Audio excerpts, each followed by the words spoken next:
Pertama adalah pemberontakan metafisik. Kemudian pemberontakan apa? Metafisik. Yang memberontak dukun-dukun.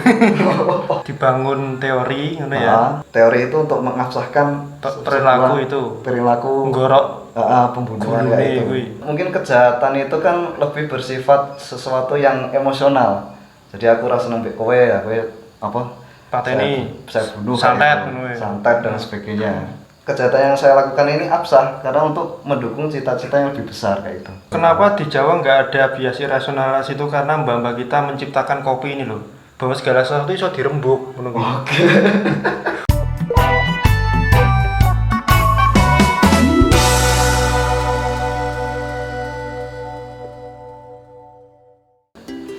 Selamat pagi teman-teman semuanya. Selamat datang di Buka Buku. Di episode kali ini kita bersama dengan seorang penulis, seorang mantan aktivis juga, dan tulisannya sering menang. Oh ya, sering ya? Berapa kali? Udah 4 kalian. 4 kalian. Iya. Kita tunggu apakah bersedia diterbitkan Prisepena atau enggak ya. Tergantung royalti. Masa dia penerbit masa ya.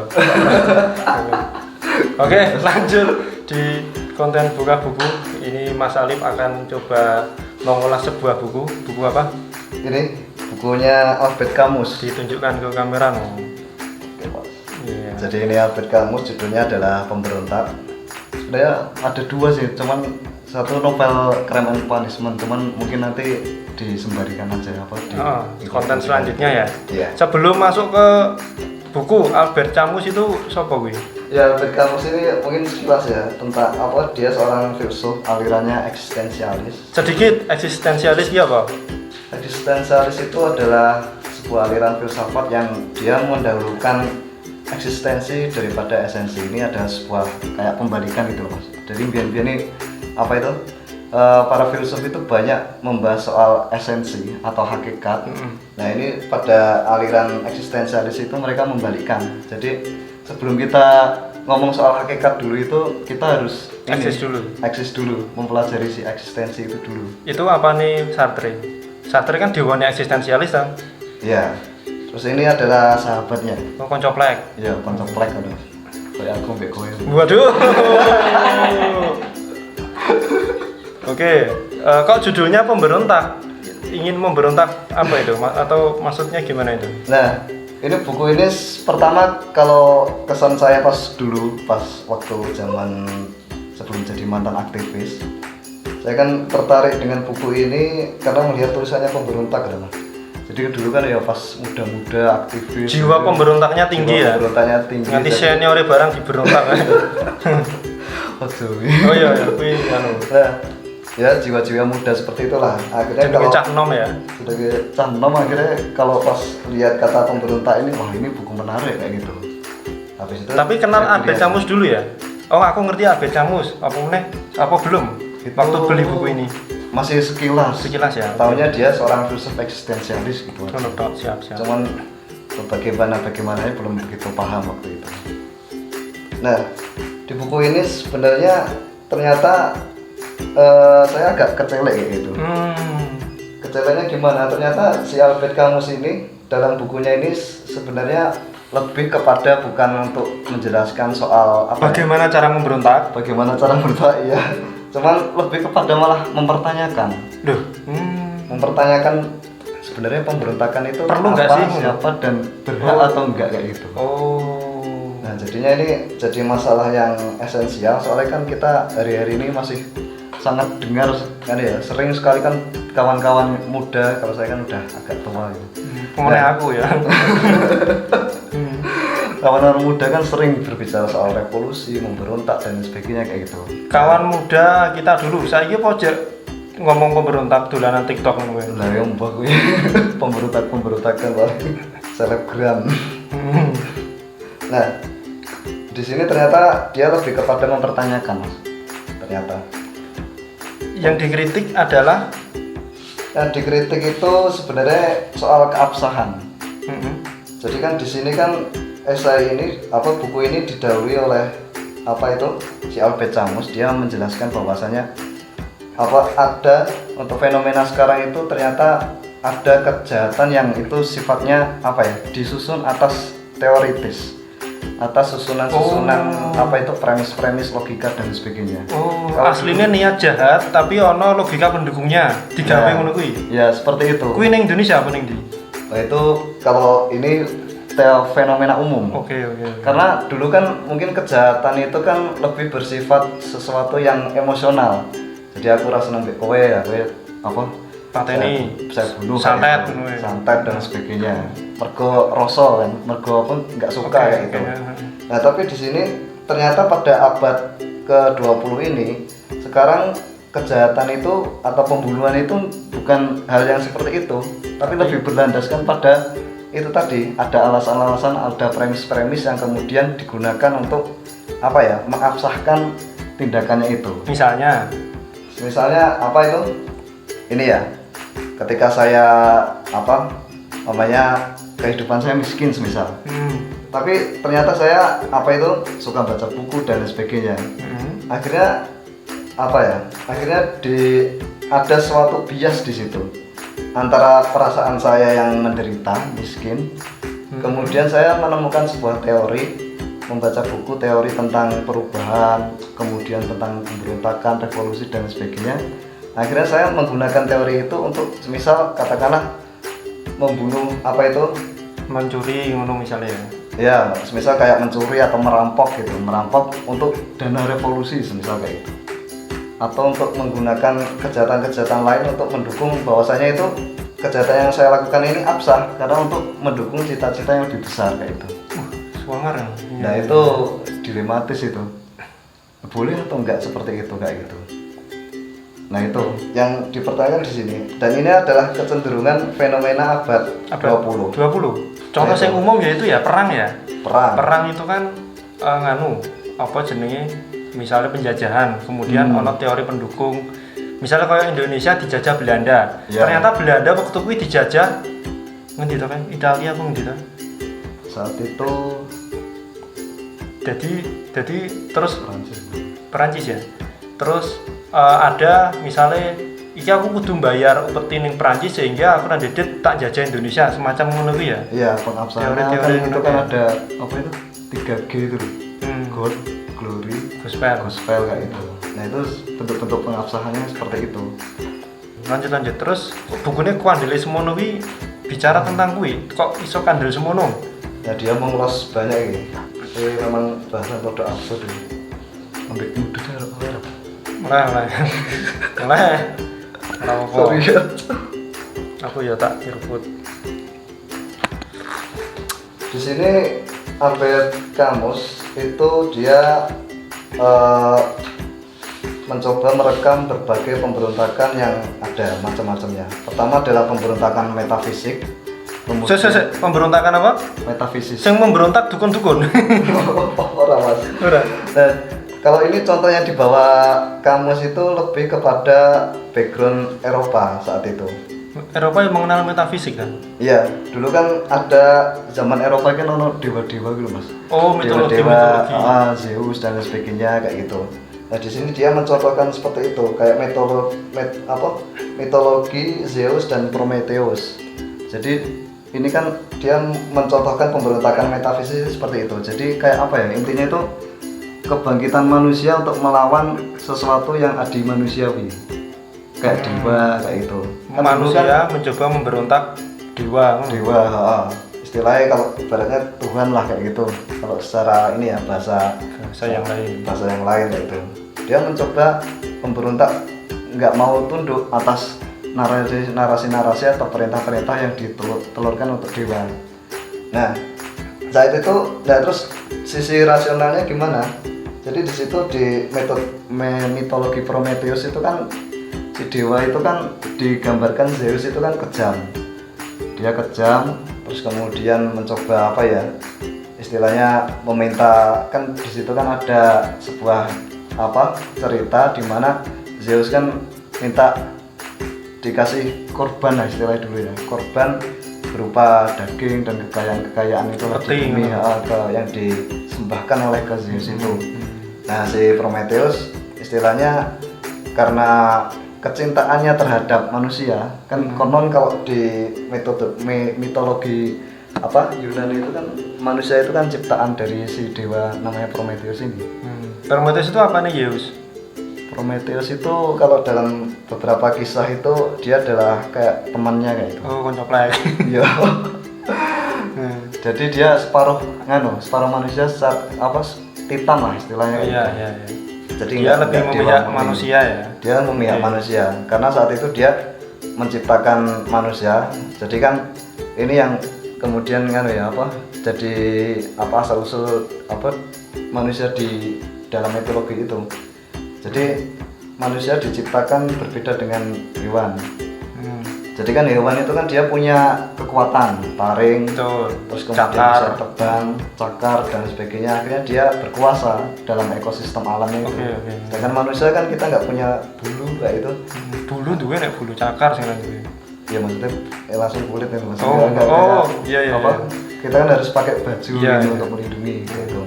Dia sangat lemah sekali, nggak punya cakar, nggak punya taring dan sebagainya untuk bertahan hidup. Sehingga si Prometheus inilah kemudian memberikan akal pikiran kepada manusia. Terus dikai akal. Ya dikai akal. Kalau di situ penggambarannya ada ini, dia mencuri api dari api milik Zeus. Si Prometheus. Akhirnya dia ada yang mengibaratkan itu akal, ada yang mengibaratkan itu api yang kemudian manusia dengan api itu dia bisa masak, bisa ngolah, bisa menciptakan teknologi. Ini kan semua sumber utamanya adalah api. Kayak gitu. Nah, disitulah kebangkitan manusia. Dia bisa kemudian menaklukkan dewa, menaklukkan alam dan lain sebagainya. Kayak gitu. Nah, pemberontakan metafisik di situ diawali dengan penolakan manusia atas sesuatu yang sesuatu yang adi manusiawi itu tadi. Motivasi memberontak apa kan? Motivasi memberontak ya untuk menghilangkan belenggu-belenggu yang dia terima. Terbelenggu toh, merasakan belenggu. Manusia kan merasa lemah kayak itu kan, dia diciptakan kok kayak gini, eksistensinya lemah sekali dibanding dengan hewan-hewan dan sebagainya kayak itu. Akhirnya dia berontak karena dibekali si Prometheus ini. Akhirnya dia bisa bisa menguasai alam kayak itu. Zeus akhirnya terguling. Nah, terus di situ kan banyak sekali fenomena-fenomena yang sekarang kan dari kebangkitan akal pikiran itu kan menjalar. Di sini beberapa dijelaskan kemudian menjalar ke adanya sekularisme yang bangkit, kemudian menolak pemerintah negara berdasarkan ketuhanan dan sebagainya kayak itu. Akhirnya menemukan pembenaran karena dia merasa tertindas itu tadi, si manusia di bawah Tuhan itu tadi. Akhirnya dia melegitimasi bahwasanya membuat argumen bahwasanya manusia itu ya harus melawan. Dia harus punya kuasa terhadap dirinya sendiri kayak gitu, dengan segala argumen-argumennya. Kan macam-macam yang muncul dari argumen itu kan kayak kebangkitan filsafat soal humanisme dan sebagainya, yang kemudian itu mengarah pada istilahnya antroposentris. Antroposentris kayak gitu. Jadi semua argumen-argumen itu mendukung untuk kemudian bahwasanya manusia itu adalah yang di atas segalanya kayak gitu. Jadi nggak ada otoritas di luar yang kemudian mengharuskan manusia untuk tunduk kayak gitu. Ngeri ya. Karena akhirnya kan ya terjadi beberapa penggulingan, kemudian perlawanan yang meruntuhkan tatanan sosial yang kemudian berdasarkan atas ketuhanan kayak itu. Tapi nek rakyat menggugat penguasa sing katakanlah korup, atau masyarakat menggugat struktur nilai sing tidak bener kan kuwi sah, artinya kuwi bener kan. Nek sing ning buku kuwi kan sing aslinya itu tindakan jahat, tapi dilakukan karena ada pembenaran, dibangun logika, teori dan lain-lain. Nah, itu yang jadi dilematis juga. Nah, dilematisnya ini kan yang disorot itu kan adalah proses dia untuk kemudian mengutarakannya itu. Jadi semisal kita menggugat pemerintahan yang korup dan sebagainya, kemudian apakah tindakan kemudian kita menghukum ataupun inkuisisi atau kemudian dibunuh dan sebagainya, itu dasar absahnya bagaimana untuk pembunuhan itu kayak itu kan. Di situ istilahnya kan yang dilawan kan sebenarnya kan penindasannya. Betul. Nah, terus ketika penindasan itu apa? Orang atau kemudian sistem kayak itu. Nah, apakah kemudian harus dibunuh atau tidak orang yang kemudian melakukan kejahatan kayak itu? Apa yang jadi penguasa itu tadi? Nah, itu yang dilematis. Oke lah, mungkin dia bisa diturunkan, tapi nggak dibunuh semisal, diasingkan, amputasi hak politiknya. Nah, itu mungkin bisa menjawab belum masuk sampai kepada itu. Tapi kan di sini yang dijelaskan kan di sini pemberontakan itu kayak semisal itu tadi perilakunya adalah pembunuhan itu tadi, tindakan aksi nyatanya seperti itu. Kasus demo kan kasus pertama kan pemberontakan mitologi ya? Iya, metafisis ding, pemberontakan metafisis. Apa ada pemberontakan yang lain yang diceritakan? Yang lain ada lagi metafisis, terus kemudian pemberontakan historis. Nah, kalau pemberontakan historis ini lebih kepada mengacu pada pengalaman-pengalaman revolusi. Jadi penggulingan kerajaan, kemudian struktur feodalisme direkam di sana. Kemudian direkam di sini. Kemudian juga perlawanan terhadap kapitalisme. Sampai sekarang kan wacana-wacana pemberontakan historis ya itu semacam kayak itu, perebutan kekuasaan kayak itu. Bentuk rekamannya apa yang disampaikan di situ? Termasuk ke hanya data atau perilaku atau sampai ke motivasi atau gimana? Kalau di analisa di sini ada sampai kepada motif juga. Jadi ada data, terus kemudian tapi dia nggak cuma pemaparan data kayak penyajian sejarah kayak itu, tapi lebih kepada analisa psikologi sama motif. Misalnya apa? Contohnya peristiwa apa? Misalnya adalah peristiwa revolusi semisal. Revolusi mana? Revolusi Prancis semisal. Revolusi Prancis kan di situ kan tataran rakyat yang diwakili oleh kelompok-kelompok radikal kayak Marat, kemudian teman-temannya ya kelompok Jacobin kayak itu kan dia mencanangkan pemerintahan teror. Saat itu dia penggulingan raja, kemudian untuk mengadili raja-raja itu dia mencanangkan namanya guillotine, pemotongan leher itu. Nah, itu sebagai metode eksekusi kepada para raja-raja itu tadi. Nah, itu contohnya di situ revolusi Prancis di situ. Nah, itu pemerintahan teror, kemudian dia mengeksekusi raja dan sebagainya, tapi kemudian setelah pemerintahan itu bergulir, teror ini orang rampung-rampung kayak gitu. Jadi akhirnya kayak menjadi semacam kayak paranoid gitu loh. Jadi akhirnya kan siapa yang kemudian agak bias gitu dituduh yang nggak mendukung revolusi ini maka harus hukum gulitin langsung. Nah, di Indonesia kayak 65 kayak mirip-mirip. Ya, mirip-mirip seperti itu. Itu ada ya kayak konsekuensi kejahatan yang rasional itu tadi. Dibangun teori ya. Akhirnya terus kemudian teori itu untuk mengabsahkan perilaku gorok pembunuhan kayak itu. Nah, itu kan sebenarnya kan bias sebenarnya. Yes. Persoalan kayak gitu, apakah harus seperti itu atau tidak kayak gitu. Nah, itu kalau di sini saya jadi teringat kayak novelnya itu yang di Dostoyevsky itu, dia kan menceritakan sosok tokoh mahasiswa juga. Mahasiswa ya kayak aktivis gitu loh. Jadi dia punya banyak buku, kemudian baca buku dan sebagainya. Tapi akhirnya kehidupannya agak melarat kayak gitu. Dia nggak termotivasi untuk kerja, nggak ada motivasi gitu lah. Pokoknya di kamar terus ditolak wong wedok terus nggak punya harapan hidup lah kayak itu. Mirip teman kita ya. Terus akhirnya dia kemudian kan di situ dia diceritakan membunuh seorang lintah darat. Wih, nenek radikal sekali. Nenek. Waduh. Dia membunuh seorang lintah darat. Dia kemudian berasumsi bahwa pembunuhannya itu absah. Karena dia ingin menyelamatkan orang-orang yang terhisap itu tadi. Wah, tapi dia membunuh anak kecil gitu kayak. Coba jalan. tapi singkat cerita di akhir novel itu si tokoh ini Raskolnikov itu sebenarnya menyadari mas. Oh sadar dia. Akhirnya sadar bahwa saya perbuatannya itu salah karena dia ya itu tadi bias. Sebenarnya kondisinya yang miskin, maksudnya karena dia malas kurang motivasi kerja. Akhirnya kemudian dia kayak apa ya?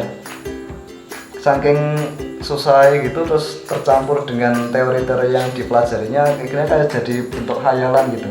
Oh. Nah, itu tadi yang melandasi hak-haknya kemudian untuk membunuh, kemudian berasumsi bahwasanya dia itu seorang penyelamat, dia absah dikatakan sebagai seorang pembebas. Kayak dia kan ditampilkan meniru seorang Napoleon kayak itu. Jadi seorang manusia besar di situ dan dijelaskan seorang manusia besar itu menurut dia itu berhak untuk melakukan kejahatan. Jadi kalau semisal penelitian kayak itu, kayak semisal COVID ini, ternyata COVID ini kemudian seorang ilmuwan ini kan dituntut untuk menyelamatkan ribuan nyawa orang. Nah akhirnya dia kemudian harus melakukan eksperimen. Oh iya gitu ya. Melakukan eksperimen yang kemudian harus menuntut pengorbanan nyawa beberapa sampel-sampel semisal kayak itu. Oh iya nganu ya. Ini dilematis ya? Dilematis ya. Nah, apakah perbuatan si misal ilmuwan itu ya untuk membunuh sampel-sampel itu dalam uji coba vaksinnya itu semisal, jadi kan tapi nggak kejadian kayak itu. Itu kan apakah sah demi menyelamatkan orang banyak kayak Wah, itu. Keren. Nah menurutku nganu tergantung caranya ngomong. Iki vaksin guys, iki kudu iki corona guys, iki kudu nemu vaksin. Neng kudu ono sing dadi eksperimen. Sopo sing belum dadi pionir menguji vaksin iki ngono dengan resiko terburuk ABCD. Terus dikai imbalan yang sangat besar. Menurutmu dengan komunikasi sing efektif ngono banyak sing tertarik ora? Nah itu lain soal lagi. Berarti kan yang caranya ngomong ya. Nah tapi kan apa piye? Lebih pada itu tadi. Ya kalau udah masuk kepada persetujuan itu udah agak susah itu karena ya orangnya itu mau kayak gitu. Tapi kan yang dipersoalkan itu adalah tindakannya itu. Apakah boleh seperti itu? Iya betul. Apa itu membujuk orang untuk terbunuh dan jadikan kayak gitu korban. Nah itu yang jadi dilematis. Ada film yang menurut saya menarik nyambung dengan kasus itu, judulnya The 100. The 100 apa le mau coba itu 100 ya. The 100 film serial. Singkatnya ono wong 100 sing dikirim ning luar angkasa karena bumi tidak layak huni karena perang nuklir. 100 itu kemudian berpetualang kembali lagi ke bumi karena setelah berapa dekade itu bumi sudah bisa dihuni. Ternyata di bumi ada kehidupan.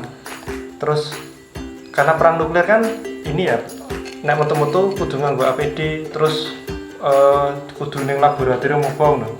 Terus konflik wong 100 kuwi konflik dengan wong bumi kuwi, perang akhirnya kudu milih. Aku mateni kancaku wong 100 atau aku mateni kowe sing ning bumi kuwi ngono kuwi. Kan dilematis ya? Iya. Akhirnya dia memilih untuk menyelamatkan koncone wong 100 kuwi. Terus pindah meneh ketemu planet liyane. Planet yang lain. Ternyata ning planet kuwi ono penghuninya juga. Terus pokoknya konflik meneh terjadi dilematis itu meneh. Aku nyelametke kanca-kancaku apa mateni kuwi. Manusia sing ning kono. Menurutku nganu, kuwi apa enggak naluri bertahan hidup ya sing ngono kuwi ya. Jadi, atau itu adalah teori yang menjadi pembenaran saja. Tapi kalau jawabannya si kamus itu pada akhirnya kan dia menjelaskan bahwasanya ya yang terbaik adalah bagaimana kita memberi kita sebagai individu atau entah apalah, intinya adalah memberikan sesuatu sebaik-baiknya pada hidup kayak itu. Waduh, kok normatif sekali. Akhirnya ke situ. Nah kalau diteruskan ya, kalau dipikir-pikir berarti kalau urusannya adalah bertahan hidup, otomatis ya segala narasi yang kemudian berjalan, ilmu pengetahuan dan sebagainya tak lain adalah perjuangan untuk bertahan hidup. Sebenarnya cuma artikulasi apa ya, cuma kata-kata yang kemudian itu adalah sebenarnya ekspresi dari apa itu alam bawah sadar untuk bertahan hidup kayak itu. sekarang kan banyak sekali apa itu orang-orang membangun apa sih pembangunan narasi bahwasanya ini misal kayak pembangunan kayak itu. Oh iya. Pembangunan ada yang menolak pembangunan karena ini apa itu lingkungan, merusak lingkungan misalnya. Kemudian merusak adat atau merusak kehidupan lokal di situ lah. Di satu sisi ada juga yang mengharapkan pembangunan agar kehidupannya itu lebih sejahtera kayak gitu. Misal kayak contohnya ya di pulau-pulau terluar lah. Itu kan di sana kan terjadi kayak kesenjangan harga, barang-barang pokok mahal kayak gitu. Nah, untuk mengatasi itu kan harus kemudian ada dibuka lapangan kerja, ada pengolahan alam, kemudian dibuka pelabuhan yang itu semua kegiatannya adalah pembangunan dan merusak alam. Otomatis kan kalau membangun itu kan membangun industri, pabrik dan sebagainya merusak alam. Jadi artinya mana yang harus kita pilih? Apakah kita memilih mati dan kemudian tidak sejahtera demi lingkungan hidup itu tetap hadir, tetap tidak terganggu, atau kemudian kita memilih kita bisa sebagai manusia ini yang harus dijunjung kesejahteraannya, kemudian meniadakan yang lain kayak itu. Pemerintah yang mumet ngono ya. Arep ACC iki aku sing memberontak oke. Misalnya arep ACC sing kene sing kono ganti sing pembangunan gak merata. Angel ya. Ya memang kalau dipandang dari sudut yang agak jauh memang sebagai pengamat ya agak memang susah dilematis. Solusinya apa jenenge mau normatif lho. Ana apa meneh sing menarik saka buku iki? Aliran-aliran filsafat tentang eksistensialisme di elaborasi enggak terlalu banyak dibahas di situ, Mas. Dia cuma fokus menganalisa fenomena pemberontakan yang kemudian banyak mengarah kepada yaitu aksi-aksi kekerasan, kejahatan kan umumnya kan dipandang sebagai kayak pembunuhan, kemudian dia memandang bahwasanya person itu harus dibunuh untuk kemudian mendirikan tatanan nilai yang baru. Tapi ya akhirnya dilematis, tatanan baru ada, kemudian muncul lagi orang yang menganggap bahwasanya itu kita tertindas lagi. Jadi kayak lingkaran itu loh, lingkaran tiada putus gitu loh. Iya. Jadi gitu terus kayak siang dan malam. Kemudian kan kalau kita melihat fenomena sejarah kita kan banyak sekali timbul tenggelam peradaban, yang dimana timbul tenggelamnya peradaban itu pasti diwarnai dengan peristiwa-peristiwa yang berdarah kayak itu. Nah terus apakah absah? Jadi kan di sini kan jadi bertanya-tanya juga saya. Apakah sebenarnya kejahatan itu memang sudah ada karena kenyataan hidup itu sendiri? Jadi kan kalau kita mau mengubah sesuatu kan harus merusak sesuatu yang lain kayak itu. Kecuali kalau kita menerima sesuatu itu sebagaimana adanya ya wes. Solusinya kembali kepada Al-Quran dan hadis gitu. Kira merusak gitu. Ini kalau ada pemberontakan dan seni ini tentang apa ini? Seni memberontak mana? Enggak, dia lebih menganalisa soal ini psikologi seniman gitu. Jadi seniman itu kan kalau kata Nietzsche itu kan seniman itu tidak ada seniman yang menerima kenyataan. Nietzsche sing membunuh Tuhan itu. Dia disebutkan di situ juga. Tidak ada seniman yang menerima kenyataan. Maksudnya gimana? Ya, dia memandang bahwasanya kenyataan itu tidak sempurna. Jadi dia kan seniman sehingga dia menyempurnakan dengan karya seninya loh. Iya, dengan karya seninya. Misal dia melukis gitu. Melukis memang banyak sih aliran-aliran lukis. Ada yang mengatakan kayak Plato misal. Jadi Plato itu kan dia memandang seni itu adalah imitasi, sekedar meniru kayak. Oh gitu. Ya. Dan meniru bukan menyempurnakan atau apa ya. Tapi di situ si Plato juga dilematisnya dia memandang ada terminologi keindahan gitu. Sesuatu yang indah itu kan sesuatu yang sempurna, yang mutlak. Nah akhirnya kalau dibawa ke situ kan agak susah sekali kalau karya seni dia tidak mengikutkan atau tidak punya tendensi untuk kemudian ke arah kesempurnaan. Kayak itu dia cenderung mengubah sesuatu kayak itu. Oke, terus Nietzsche ngomong ngono, terus mlebu ning kene pemberontakan dan seni kuwi. Nah itu pemberontakannya sang seniman itu terhadap kenyataan hidup yang tidak sempurna ini. Oh, ini maksudnya ingin mengulas bagaimana seniman-seniman itu memberontak menurut. Iya, dengan ekspresi karya seninya. Di situ juga ada pemberontakan gaya juga sebenarnya, tapi lebih kepada teknik. Jadi kayak teknik pembaruan. Kan mesti kan gaya dalam seni itu kan berbeda-beda. Dan itu kelahiran dari gaya satu ke gaya yang lainnya kan pasti dimulai dengan kritik gitu. Kritik, ini nggak bagus. Jadi menghancurkan sesuatu yang sudah ada, dia kemudian punya hasrat baru untuk menciptakan sesuatu yang baru. Pokoknya dia menghancurkan. Berarti berarti menghancurkan yang lama untuk menciptakan sesuatu yang baru kayak gitu. Itu motivasinya manifest kebudayaan, mengkritik Lekra enggak? Mungkin barangkali. Tapi aku menarik sudut pandang tentang seniman tadi loh, bahwa seniman itu memberontak dengan karya seni. Misalnya kayak Ariel nyiptake lagu, karena dengan lagu itu menjadi lebih indah ngono. Iya. Dia kan kayak melakukan lagunya Ariel apa? Gue kurang tahu nomormu. Lagunya Ariel ora ngerti. Lagu-lagu Ariel itu kan ada yang ini juga yang ngangkat soal perempuan-perempuan malam gitu kan. Kupu-kupu malam. Kupu malam. Lagunya kan? Titiek Puspa ya. Itu Titiek Puspa itu. Pengarangnya Titiek Puspa, yang nyanyi Ariel. Oh. Ya, di situ kan dia kalau dengan lagu itu kan terasa indah. Meskipun sebenarnya kenyataannya adalah kehidupannya itu kan pahit kayak itu.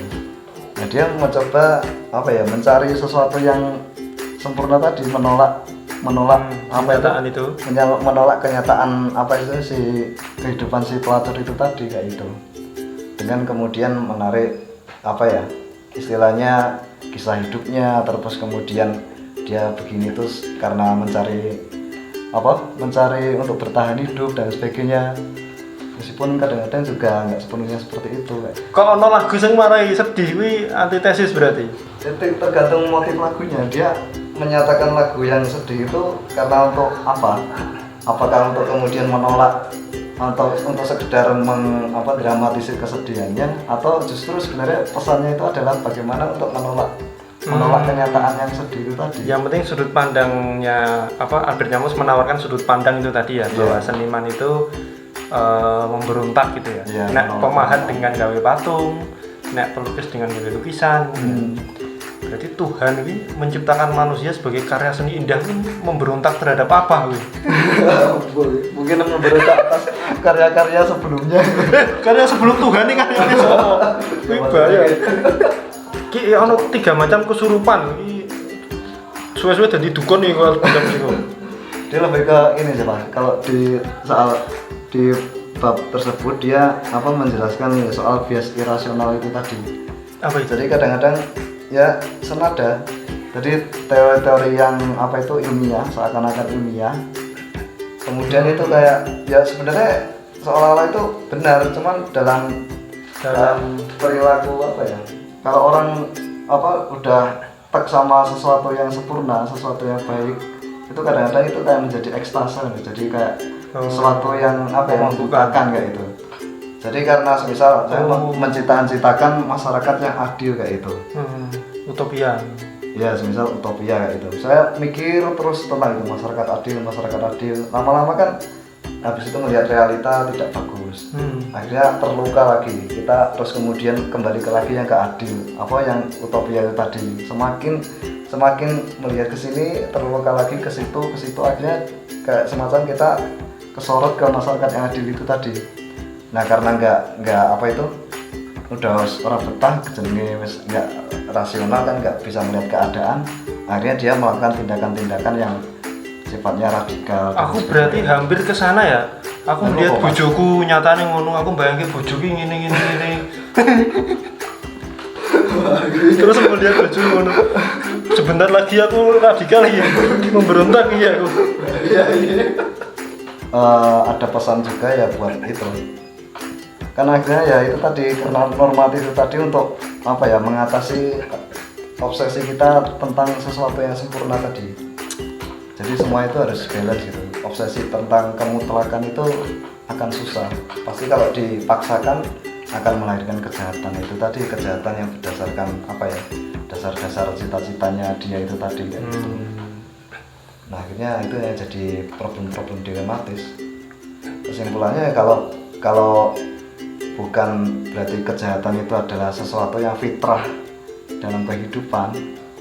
Nah, ada quote yang menarik ketika bedah bukunya Mas Arif yang ngomong itu. Pembicara Mbak Sopo jenenge? Mbak Sopo jenenge? Mbak Setia itu ini sudut pandang ya. Kan ada biasanya sudut pandang umum kan manusia terlahir suci. Ngono kan. Tapi Mbak Setia mungkin Mbak Setia dapat dari mana aku nggak tahu. Menawarkan sudut pandang ini. Semua manusia terlahir jahat, maka kita harus mendidiknya, ya, Thomas Hobbes. Oh, Thomas Hobbes itu ya? Yang berpendapat seperti itu juga. Makanya dia mandang bahwasanya negara itu harus ada karena manusia itu ya itu tadi fitrahnya berbuat jahat, makanya dia harus diatur. Itu mengingkari sumpah itu. Kira-kira nang Jawa bias irasionalitas mau kepiye Mas? Bias irasional mau sing ya. Contohnya kayak ilmuwan sing dilemamu ya. Iya. Ning Jawa ora tau dilema. Ning Jawa kuwi ana konsep apa ya? Karena mungkin Jawa itu cenderung ke tenang, cenderung ke keadaan nyaman. Bahkan metodenya topo, mencari ketenangan, keheningan. Jadi misalnya ono kondisi dia itu mau bias itu mau sing dilakoni apa ya mokso ya tok. Gak ngerti aku. Tapi memang mungkin beda. Kalau ini kan contohnya kan memang Eropa ya. Eropa itu kan cenderung apa ya? Oh ya, latarnya Eropa itu ya. Latarnya Eropa. Iya, soalnya iya. Eropa itu kalau pernah Hatta bilang, tapi dia pas bahas soal ekonomi. Kalau ekonomi di Eropa itu jadi satu sistem dibabat habis, satu sistem diganti sistemnya satu. Misal feodalisme ganti kapitalisme. Kalau di Jawa atau di Indonesia ini kan tumpuk-tumpuk. Jadi yang kapitalisme juga ada, yang kemudian yang masih ekonomi gotong royong juga ada. Jadinya ekonomi syariah yono. Tapi mlebu kabeh itu. Jadi mungkin ya karena itu tadi, mungkin kalau dikatakan soal bias, mungkin karena kesadaran bahwa sadarnya di orang alam Indonesia itu kan kayak model sinkretik kalau nggak salah. Jadi kita bisa lihat kayak dalam falsafah Bhinneka Tunggal Ika, terus kemudian sejarah soal penyatuan Buddha Siwa kayak itu. Jadi mereka kan kayak jangan revolusi lah. Jadi kita disatukan ajaran ini, kita cari titik temunya ikannya tadi, ikannya dicari dari kebinekaan itu, kita cari titik temunya apa gitu. Ya mungkin itu yang membedakan. Kenapa di Jawa nggak ada bias irasional itu? Karena mbak-mbak kita menciptakan kopi ini loh, bahwa segala sesuatu itu dirembuk. Oke. Ojo perang, ojo padu, ojo mateni. Tunggu karo ngopi rembukan, ngono ya. Mungkin kayak gitu. Luar biasa sekali. Gitu ya teman-teman, buka buku sekalian. Rada berat tapi insya Allah nganu cek bisa diterima lah ya. Terakhir closing statement atau apa gitu. Kalau menurut saya setelah baca ini, hal yang penting itu pertama kalau kita melakukan perubahan, namanya kita memiliki cita-cita soal keadilan dan sebagainya, kita harus memeriksa diri kita dulu. Apakah tindakan kita itu bias irasional atau tidak? Berpikir dua kali ya. Berpikir dua kali. Kayak mergo saya itu gagal dalam kehidupan. Terus kemudian saya menggunakan entah itu kemudian tahu ada teori ini, kemudian mengajak suatu pemberontakan atau mungkin saya punya wacana pemberontakan dan sebagainya. Akhirnya saya melampiaskan kegagalan hidup saya untuk untuk teori tersebut kayak gitu. Nah itu kan nanti jadinya bahaya. Kita cuma kemudian menggulingkan, mamanya kalau berhasil ya, kita menggulingkan satu tatanan, akhirnya kita berkuasa, akhirnya nanti jangan-jangan kita jadi penindas selanjutnya. Kan akhirnya kan sejarah revolusi kebanyakan seperti itu. Kita nggak ngomong Indonesia kan ya, di luar kan ya. Di luar Indonesia nggak gitu. Di luar. Nah, hati-hatinya di situ kayak itu. Oke. Jadi harus kita memeriksa diri kita dulu. Kalau ingin melakukan gerakan perubahan harus kita periksa betul-betul. Jangan sampai kita bias psikologis itu tadi, karena kelemahan kita itu karakter kita ataupun ya itulah kepahitan kita, terus kemudian diaplikasikan situ. Terus yang kedua ya itu tadi untuk ya agak moralis itu tadi. Pada akhirnya di novel yang Raskolnikov itu dia sadar bahwasanya cuma ya itu tadi kasih sayang yang kemudian bisa mengubah sesuatu hal kayak itu. Oh, apa jenis aktor utama ning novel kuwi yang melakukan kejahatan kuwi sadar karena setelah mendapatkan kasih sayang. Iya, di situ dia menjalin ini hubungan dengan seorang pelacur. Akhirnya di situ terjadi apa ya istilahnya sesuatu yang mungkin belum dia dapatkan ya. Karena kondisinya apa itu tertolak oleh kerjaan, jadi mahasiswa gagal dan sebagainya. Akhirnya karena dia menemukan sosok itu, ya akhirnya terus kemudian bisa berpikir lebih jernih. Dia bisa berpikir itu, terus dia akhirnya ya itu karena diburu-buru detektif kan, akhirnya dia mengaku kayak gitu. Karena sudah sadar itu tadi, bahwasanya tindakan saya itu sebenarnya bukan dimotivasi oleh niatan mulia kayak gitu. Oke. Ya, sesuatu yang bagus itu sebenarnya harus yaitu tadi dengan gerakan kasih sayang, mungkin cita-cita kayak itu bisa terwujud ya itu. Oke, closing statement ini maksud gue menyederhanakan mulu, malah ruwet. Begitu teman-teman, berarti kalau Anda uripnya sering bergejolak untuk berontak, berarti Anda kurang kasih sayang. Sampai ketemu di buka buku selanjutnya.